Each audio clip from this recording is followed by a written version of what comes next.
I made this iconic Bella Goth dress, so from Sims to real life. So if you want to know how I made this, then please keep watching. All the items that you need will be right here. So if you need anything else, everything else will be in the description below.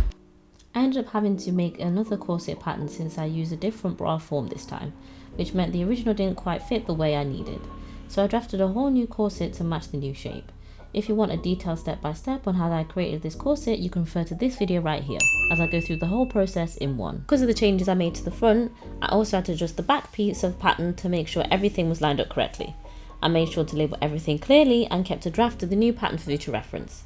This way, if I want to recreate the design or use a similar pattern, I can just make adjustments for later. I'll have everything mapped out and ready to go.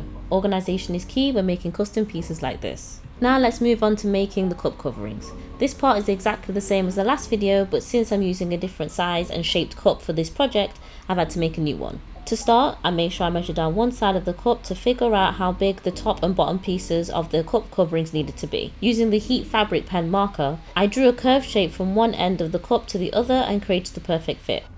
Next, I stretched a see-through fabric over the cup to create the perfect top and bottom coverings. Once I had the fabric in place, I'd carefully traced around the fabric to make sure that the shapes were perfect.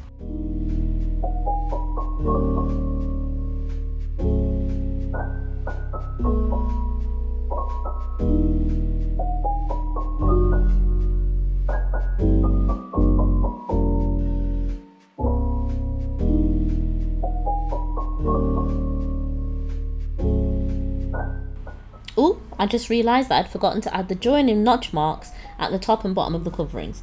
These notches are really helpful and important because they help align everything perfectly when you start putting the pieces together.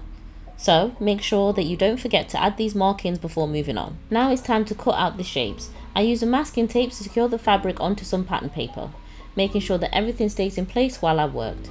Once everything was secure, I added the seam allowance around the edges to ensure that there is enough room for sewing. This final step is essential to make sure the pieces fit together perfectly once they're stitched. Next, I cut out the foundation corset pieces in calico fabric.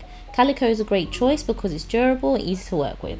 After that, I did the same with lightweight iron-on interfacing. The interfacing adds structure and stability to the corset, which helps everything stay in place and maintain a clean and tailored look. After ironing on the interfacing, I was able to put the corset pieces together. The interfacing gives the item extra stiffness and support, making it easy to sew and put into place. Now everything is secure, it's time to stitch the pieces together and start shaping the corset.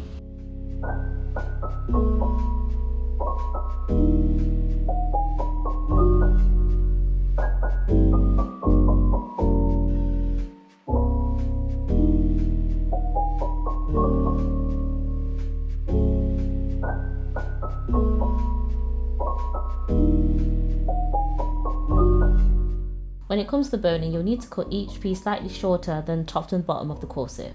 This is because the bottom will be finished off with either an overlock or zigzag stitch, and the top will be sewn directly into the main dress. Leaving a little bit of space prevents any sharp ends from getting in the way. Next, I sewed along the edges of the boning in dedicated channels on either side. Just a heads up, be super careful not to sew directly into the plastic boning itself. Stitching too close will cause the needle to break or mess up your machine, so take it slow and stay right along the edge to secure everything in place. Now, using the foundation corset as the base, it's time to start drafting the main parts of the dress. To begin the front piece, draw a straight vertical line of the pattern paper. This will act as your center front. Fold the corset in half and align it with the line. Then carefully trace around it. After that,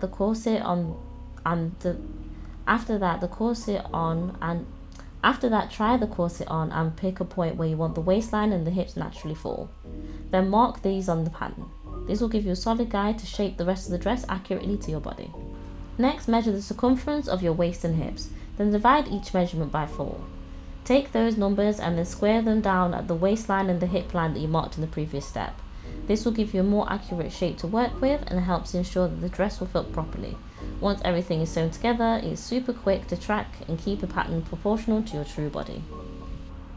Using a pattern master, I created the smooth curve connecting the hip and waist points. Then I extended the line all the way down to form a full length of the dress. I made sure to keep the pattern paper quite long, since it's going to be gathering the fabric later for an elegant draped effect. It's better to have extra length to work with than not enough.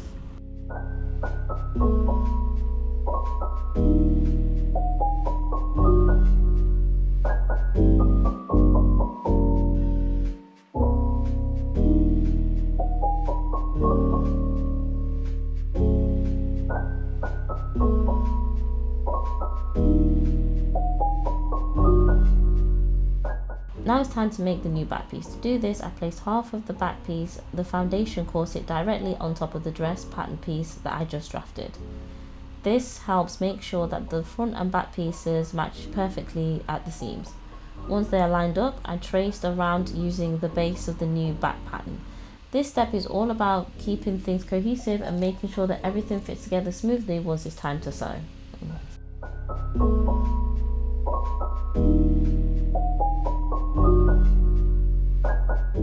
Hi everyone, hopefully you've enjoyed what you've watched so far. If you want to see more, please subscribe. I've got so much more things coming up, and I have a special surprise for coming up in the next 2 weeks, so please subscribe for that. As always, got Easter egg in the second half of the video, so please watch out for that and write the timestamp in the comment below when you see it. To sew with velvet, I switched to a walking foot. First, I removed the regular needle and foot by unscrewing the side of the machine. The walking foot helps move the velvet fabric along evenly using the feed dogs underneath the needle plate, which is super important because the velvet has a tendency to slip and shift while sewing. This setup makes it easier to keep everything smooth and aligned. Now we're going to cut out the bra coverings. Once the top and bottom pieces are ready, sew them together using the curved line. After that, slightly stretch the assembled pieces as you sew it from the ball form, aligning it carefully along the edges. This helps the fabric contort smoothly over the form and gives it a sleek, custom fitted look.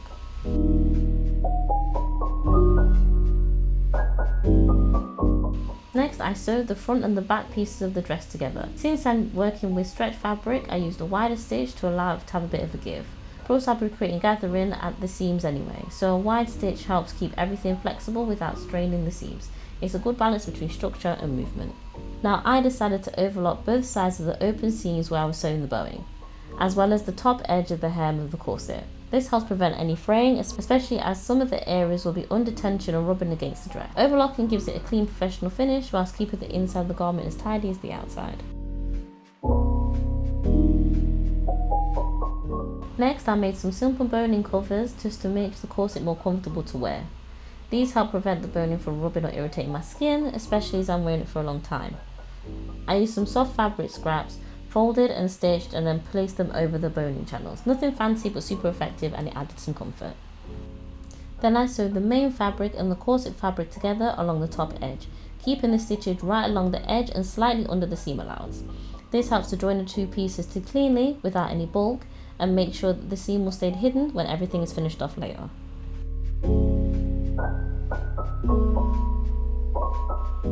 Now it's time to sew the bra form cups into the main corset section.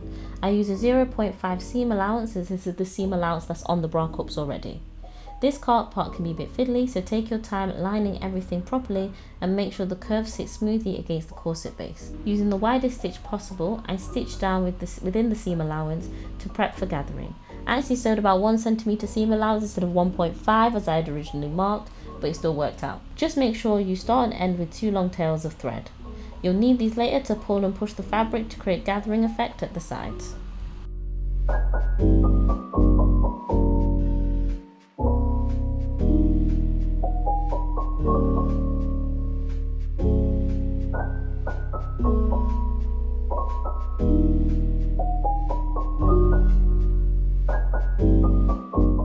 Next, I measured, cut and glued the dark strip detail at the top of the dress. I used fabric glue. This accent will have pulled together and gives it the classic Bella Goth. This accent really pulls the look together and gives it the classic Bella Goth vibe. It's a simple step, but it adds a nice contrast and finishes the neckline for a clean bold edge.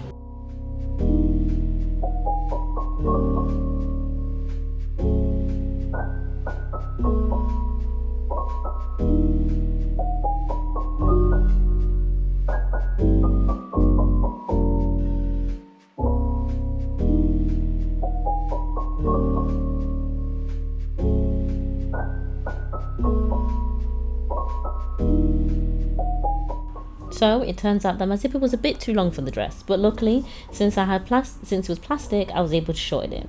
I trimmed the bottom of the zipper using pinking shears to prevent it from fraying, then secured it with the bar tack stitch to create a new stopping. The stitch wasn't quite wide enough at first, so I had to shift the zipper side to side to make it finish off properly. Not perfect, but it got the job done. I had to shorten the centre back where the zipper was going to be placed so I would match the length of the gathered front and sides. To get a more controlled and even gather, I decided to do it by hand with a needle and thread. I used the wide stitch with a single thread, weaving it in and out of the fabric. Once the stitching was done, I gently pulled the thread until the gathering section matched the length of the front and sides. Then I tied off the hem to hold everything in place.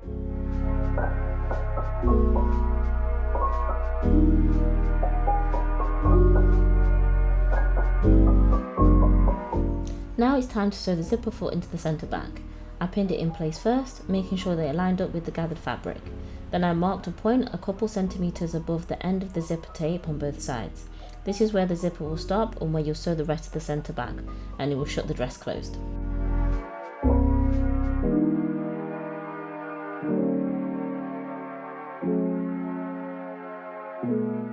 So, something to watch out for. At first I used an invisible zipper foot since I'm installing an invisible zipper, which normally isn't meant to be shown on the right side. But because I'm working on velvet, I ended up using it and it was too much bulk. It's like 3 layers of fabric and the zipper wouldn't glide up and down easily and it kept on getting stuck.